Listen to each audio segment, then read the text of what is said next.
My 17F stepmother, Jane, is a wonderful woman. She and my father got married when I was 4, and she's been a rock in my life ever since. My mother was always my primary caregiver, but up until that point, her relationship with my father was bitter and angry, and I basically never saw him. Jane was the reason they developed a stable co-parenting relationship. She encouraged everyone to have a good relationship with each other and was always there to support me and my mom when things got rough. Jane has always been a hard worker. When she met my dad, he was living out of a hotel, and my mother was doing everything in her power to keep me away from him because she was petty and angry that their relationship didn't work out. Meanwhile, Jane had a great job, a nice house, helped my dad get back on his feet, negotiated a visitation schedule with my mom, who hated her for a long time by the way, and made sure my dad sent us money every week because neither one of them could afford an attorney to negotiate child support payments. Jane had no reason to do any of these things, but as I got older, she made it clear that she loved me as much as she loved my half-brothers who were born a few years later. I even have my own room in her house because at the time, we lived with my grandparents and various boyfriends of my mom, and Jane felt that I needed a more stable environment than that. She's like the opposite of the evil stepmom. When I was 15, Jane won a big lawsuit against an airline company and was awarded upwards of $1 million. She used the money to build sizable trust funds for me and my brothers so that we would be taken care of later in life. Despite having a lot more money, she still wanted to live a fairly modest life, so she paid off the house she has and has been living there ever since with my dad. Sure, she bought a new car and they went on a few nice vacations, but she didn't blow all her money on stupid things, which I respected. About a year ago, things started getting really weird. Whenever I saw Jane, she seemed to look sicker and sicker, but no one would tell me or my brothers why, even though I know they knew.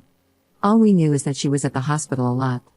Around the same time, my mom has been coming around my dad a lot more and acting really strange, basically like she was trying to romance him. Whenever Jane was in the hospital, my mother would insist on spending the night at their house and playing mom to my brothers, which was so weird to me because she never liked them or Jane. She'd be the perfect little housewife, and my mom is not like that at all. It was super fake. Worst of all, my dad started falling for it. I'm not stupid, I'm pretty sure they were sleeping together. I tried to shield my brothers from it, but they're not dumb either. I tried talking to my dad too, but he insisted it wasn't like that. Then, a few weeks ago, my mom started talking about all the places she'd like to visit, how she wanted a new car, was looking to invest, etc., which is weird because my mom has been a bartender her whole life and has lived paycheck to paycheck since before I was born. She was acting like she was about to get a lot of money, which started to make me really suspicious. Between Jane being sick and my mom acting all nouveau riche, I had a lot of questions. Finally, I decided to visit Jane in the hospital and ask her about my trust fund.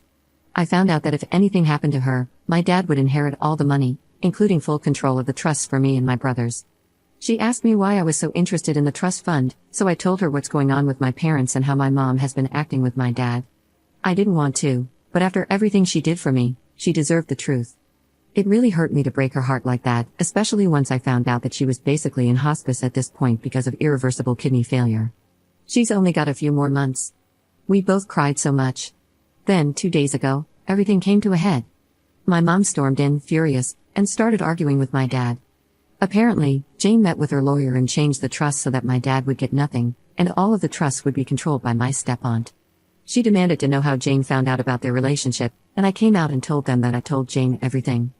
I told them that if they wanted to play stupid games, they would win stupid prizes, and that I wasn't going to let them screw Jane over after all the help she gave my family when she didn't have to. My mom slapped me, and my dad just looked so defeated. Then my mom told my dad that she didn't really love him, that she was just pretending to so he would marry her and she could get all of the money. The worst part about it is that my brothers witnessed the whole thing, and now on top of their mom slowly passing, they have to deal with a cheating dad and his vindictive ex. Our whole family is in ruins, and I feel like it's my fault even though I know it's not. Yesterday, I visited Jane again and told her about the fallout.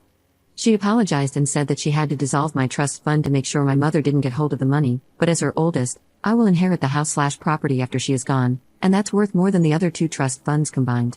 My father won't get anything because she's going to divorce him before she passes, and honestly, I'm happy for her. She made me promise to take care of my brothers and told me that once I turn 18 this summer, I can kick my dad out of the house if I want to. And I fully plan to do that, by the way.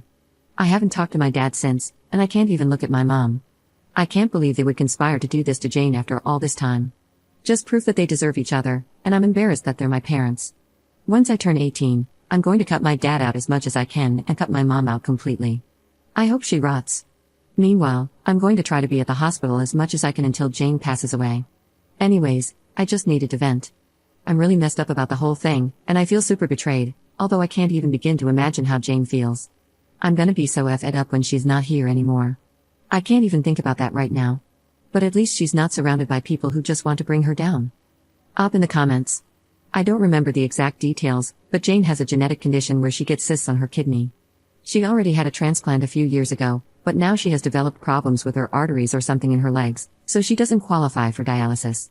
She could get another transplant, but she doesn't want to because the last time was so traumatic. So she decided to just let herself go onto maintenance medications to prolong her passing until she gets her affairs in order. She has a few other health problems that make the typical treatments really dangerous, and according to her, she'd rather go surrounded by loved ones than on an operating table. Update 1. Hi everyone, it's me again.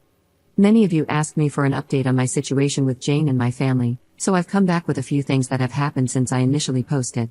I will try to organize this in a way that addresses the major points from last time. Jane is still alive and doing surprisingly well considering the circumstances. She's always been a fighter, and although her disease has been progressing, she's keeping a positive attitude with everything that is going on. She says she's grateful that she was able to see everyone's true colors before she passed, so she could go into the next life knowing the truth. We have become unbelievably close in the past few months, and it's getting harder and harder to know that she's getting close to the end. She doesn't ever talk about it though, and I know it's because she doesn't want to hurt me, but we both know the situation, so we're just making the best of our time. I'm also not being completely transparent about all of the drama at home, but to be honest, I don't think she needs to hear all of that. We did end up having that surprise celebration of life that I planned. A lot more people showed up than I thought, but they all got an Airbnb near the hospital where Jane is, and we were able to take her out and spend some time at the lake near the facility. It was super low-key, which I know Jane preferred, and I was even able to get her old college friend to come after I found him on LinkedIn, lol. We had food, there was music, and we played games. Overall, it was a really great time, except Jane started crying at the end, but she promised me it was just because she was grateful. My brothers are also doing okay. My aunt, Jane's sister, is currently paying for them to go to therapy, and they've become a lot more open about talking about the situation. They just turned 13, but a lot of the time it feels like I'm talking to actual adults. They become really independent lately in a good way, and aside from me driving them places, I don't really have to do much for them anymore.